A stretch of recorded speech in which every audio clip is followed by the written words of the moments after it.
Hello everyone, कैसे हैं आप सभी लोग। उम्मीद करता हूं कि आप बहुत अच्छे होंगे। आज है 28 मार्च और 28 मार्च 2024 के हरियाणा करंट अफेयर इस वीडियो में हम पढ़ने वाले हैं। आइए सेशन की करते हैं शुरुआत प्यारे दोस्तों। अच्छा, कल मैंने आपसे एक सवाल पूछा था कि 27 मार्च को कौन सा डे सेलिब्रेट करते हैं। तो इस दिन हम लोग थिएटर डे सेलिब्रेट किया करते हैं, रंगमंच दिवस सेलिब्रेट किया करते हैं 27 मार्च को। ठीक है। आप इस क्लास का पीडीएफ फाइल मैं आपको अपडेट कर दूंगा star IQ education Telegram channel पे। इंस्टाग्राम पे भी आप मुझे फॉलो कर सकते हैं स्टार आईक्यू एजुकेशन से। और मंजिल बैच स्पेशली फॉर स्टार्ट किया गया है Chandigarh TGT D triple S B TGT वगैरह एग्जाम के लिए। आईसीटी इसमें प्रॉपर होगा, के साथ में पॉलिटी ज्योग्राफी हिस्ट्री का सारा मतलब जीके जीएस का सारा सेक्शन आपको इसमें मिलेगा। तो आप इस बैच को अवेल कर सकते हैं बिल्कुल। ठीक है। अच्छा, आपको अच्छे से ये पता होगा कि करनाल जिला जो है ना, यहाँ की विधानसभा सीट खाली हो चुकी थी क्योंकि मुख्यमंत्री मनोहर लाल जी, पूर्व मुख्यमंत्री मनोहर लाल जी, इन्होंने इस्तीफा दे दिया। और अब करंट में जो मुख्यमंत्री है नायब सैनी, वो लोकसभा के तो सांसद है लेकिन किसी भी 90 सीटों से विधायक नहीं है। और मुख्यमंत्री रहने के लिए किसी एक सीट से विधायक होना जरूरी है। इस करके अब लोकसभा के साथ में ही इलेक्शन होने वाले हैं, यानी कि विधानसभा के भी, लेकिन इसको बाई इलेक्शन यानी कि उपचुनाव कहेंगे हम लोग। और भाजपा की तरफ से विधानसभा उपचुनाव के लिए करनाल सीट का जो नाम है ना, उम्मीदवार का नाम, वो श्री नायब सैनी है, इनको घोषित कर दिया गया है। हरियाणा के अंदर राष्ट्रीय महासचिव और मुख्यालय प्रभारी कौन है? अरुण सिंह है, चुनाव को जो अभी फिलहाल के लिए मॉनिटर कर रहे हैं लगातार। चलिए आगे जाते हैं। और आज का पहला करंट अफेयर बहुत इंटरेस्टिंग करंट अफेयर है और वेरी इंपॉर्टेंट है। और the Times Higher Education World University Ranking 2024 में Guru Jambheshwar University of Science and Technology की क्या रैंक आई है। एक बार फिर से इस यूनिवर्सिटी ने दुनिया भर में झंडा लहराया है, समझिएगा। और इस यूनिवर्सिटी का रैंक आया है 43। गुरु Jambheshwar University of Science and technology का 43 नंबर रैंक आया है। हरियाणा के हिसार में Guru Jambheshwar science and technology university है। और इस यूनिवर्सिटी का 43 नंबर आया है। दुनिया भर में 801 से 1000वें स्थान पे जो है इसको रखा गया है अभी हाल ही में। और भारत में इसका रैंक 43वां आया है अभी।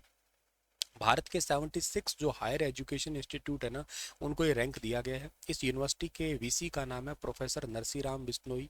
इन्होंने the Times Higher Education engineering theme की रैंकिंग 2024 के लिए दुनिया भर के टोटल 1374 यूनिवर्सिटी और हायर एजुकेशन इंस्टीट्यूट को शामिल किया था। इसमें भारत के 76 हायर एजुकेशन इंस्टीट्यूट को रैंक मिला। और इस लिस्ट में जो यूनिवर्सिटी है एचएयू है, गुरु Jambheshwar University of Science and technology है, इसका भी रैंक आया है सामने। ठीक है ना। और इसकी अगर बात करते हैं हम लोग यहाँ पे, तो अच्छा, इसमें अगर बात करते हो आप लोग तो भारत में सबसे टॉप कौन रहा है, तो भारत में टॉप रहा है भारतीय विज्ञान संस्थान बेंगलुरु, यानी कि Indian institute of science Bengaluru जो है ना, ये इसमें टॉप रहा है। और दुनिया भर में इसका रैंक आया है 101 से 125वें रैंक के बीच में इसको रखा गया है। और ये साल में जो इंजीनियरिंग के लिए पूरे ओवरऑल पूरी दुनिया में सबसे बेस्ट बना रहा है ना, वो हार्वर्ड यूनिवर्सिटी और स्टैनफोर्ड यूनिवर्सिटी है, ये टॉप पे बने हैं। अच्छा, किन पॉइंट्स के ऊपर जो है ना नंबर मिले हैं, तो ये पॉइंट है इस यूनिवर्सिटी के अंदर रिसर्च के लिए, लीडरशिप के लिए, के साथ साथ इंटरनेशनल आउटलुक के लिए, इंटरनेशनल आउटलुक के साथ साथ जो ना रिसर्च एनवायरनमेंट के लिए भी, इन सभी पॉइंट के लिए, बिजनेस के लिए, इंडस्ट्रीज के लिए, इन सभी पॉइंट्स के ऊपर जो है ना इस यूनिवर्सिटी को भारत भर में 43 नंबर रैंक पे रखा है। तो मोटे तौर पे आपके 3-4 सवाल अच्छे तैयार हो गए हैं। क्या कि भारत में सबसे टॉप पे कौन है, तो भारत में तो Indian institute of science Bengaluru है भारत में टॉप पे। दुनिया भर में टॉप पे है आपका हार्वर्ड यूनिवर्सिटी और स्टैनफोर्ड यूनिवर्सिटी है। और भारत में इस यूनिवर्सिटी का रैंक क्या है, 43 है। और दुनिया में इस यूनिवर्सिटी का रैंक कौन सा है, 800 से 1000 के बीच, 801 से 1000 के बीच में रखा गया है जीजेयू को। और जीजेयू यूनिवर्सिटी की वैसे स्थापना कब हुई थी, इसकी स्थापना हुई थी 20 अक्टूबर को, 20 अक्टूबर 1995 को स्थापना हुई थी। चौधरी भजनलाल जी के द्वारा इस यूनिवर्सिटी की स्थापना की गई थी। और इस यूनिवर्सिटी के करंट वीसी का नाम प्रोफेसर नरसीराम बिश्नोई है। हालांकि नरसीराम बिश्नोई जी को भी पूरी दुनिया भर के टॉप 2% वैज्ञानिकों की लिस्ट में इनका नाम शामिल किया गया है। इंटरनेशनल फिल्म फेस्टिवल 2024 का किस शहर में आयोजित होने वाला है, तो ये आज ही से स्टार्ट होगा इंटरनेशनल फिल्म फेस्टिवल। और ये चंडीगढ़ के अंदर स्टार्ट होने जा रहा है। और ये 31 मार्च तक चलेगा। इंटरनेशनल फिल्म फेस्टिवल चंडीगढ़ के अंदर स्टार्ट हो रहा है। इसमें फिल्मों की स्क्रीनिंग सेक्टर 17 के अंदर होगी और इसमें रोहतक के 3 छात्र जो है ना वो भी अपनी फिल्में दिखाएंगे। इस फिल्म महोत्सव का उद्घाटन करेंगे अभिनेता बोमन ईरानी। और सेक्टर 17 के अंडरपास में महान कलाकार राज कपूर और देवानंद से जुड़ी एक प्रदर्शनी का भी आयोजित किया जाएगा यहाँ पे। इसके साथ साथ जो है ना वो फिल्म महोत्सव की शुरुआत जो है ना वो फ्रांसीसी film the taste of things से की जाएगी।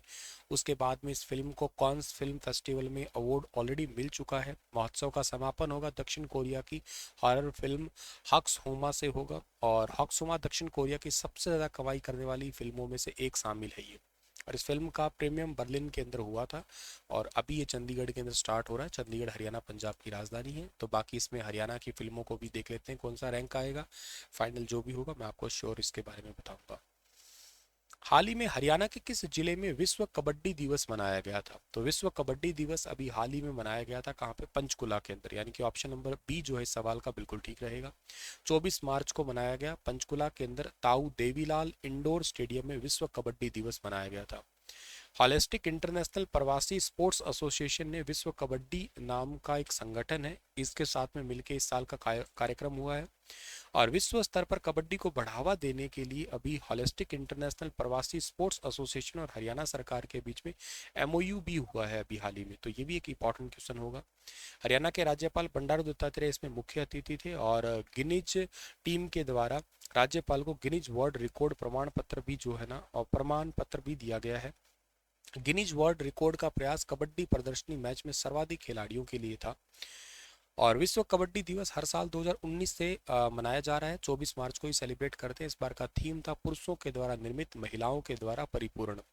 इस विषय को महिलाओं के बीच खेल को बढ़ावा देने के लिए स्टार्ट किया गया है। इस बार का ये थीम ऐसा इसलिए रखा है।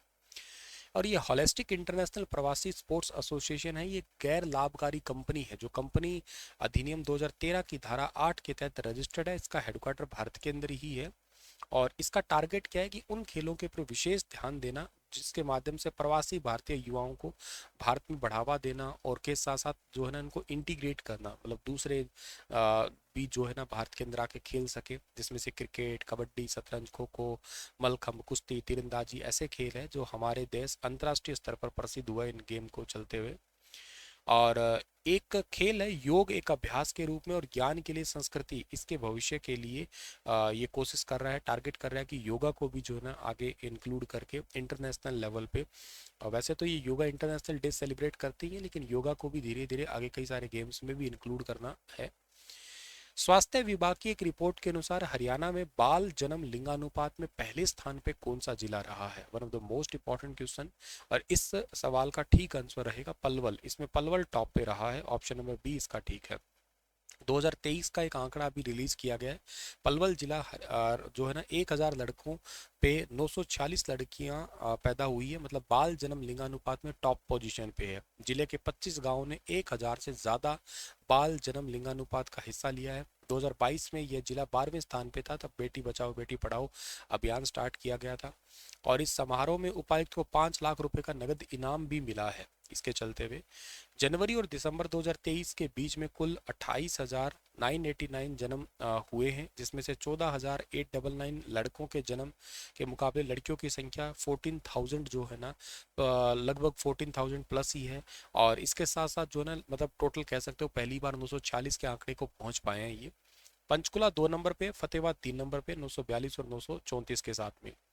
नू और गुरुग्राम चौथे और पांचवें स्थान पे रहे। रोहतक 2023 में 883 आंकड़े के साथ सबसे नीचे रहा है, ठीक है ना, इस लिस्ट में। पलवल के पड़ोसी जिले फरीदाबाद में 2023 में 906 के साथ में 16वां स्थान मिला है। और 2023 में राज्य का औसत लिंगानुपात 906 है, मतलब पूरे राज्य की बात करते हैं तो। और बाल लिंगानुपात में गणना क्या होती है? 0 से 6 साल की आयु वर्ग में गणना होती है, मतलब 0 से 6 साल तक कितने बच्चे या बच्चियां, लड़के और लड़कियों की गणना की जाती है इसमें। बेटी बचाओ बेटी पढ़ाओ आप सबको पता है अभियान जो है ना 2015 के अंदर जो सेक्स सिलेक्शन अबॉर्शन है, जैसे पहले से ही पता लगा के बच्चों को मार देने का अभियान था, भ्रूण हत्या हो रही थी तो उसको रोकने के लिए स्टार्ट किया गया था। और हमारा लिंगानुपात बहुत खराब था, उसको सुधारने के लिए भी।